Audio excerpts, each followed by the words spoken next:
السلام علیکم ناظرین، لاڑکانہ سے رپورٹ شامل کرتے ہیں عبداللہ بروہی کی۔ سندھ کے مشہور و معروف بزرگ ہستی اور سلسلہ نقشبندی کے عظیم پیشوا حضرت خواجہ محمد عبدالغفار فزدی نقشبندی المعروف پیر مٹھا سائیں رحمت اللہ علیہ کا سالانہ عظیم الشان بین الاقوامی 2 روزہ عرس مبارک 8 شعبان بعد نماز عصر نہایت عقیدت و احترام سے درگاہ رحمت پور شریف لاڑکانہ میں منایا جائے گا۔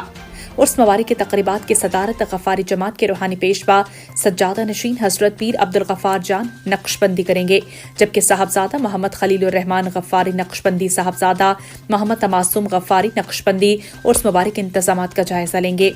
اس موقع پر سندھ، پنجاب، بلوچستان، خیبر پختونخوا، گلگت اور کشمیر سمیت دیگر ممالک سے عاشقان رسول شریک ہوں گے۔ سالانہ عرس مبارک میں مختلف درگاہوں کی سجادہ نشین مشائخ و نامور علماء کرام خصوصی خطاب کریں گے۔ اجتماع میں پاکستان اور بیرون ملک سے ہزاروں عقیدت مند بھی شرکت کریں گے۔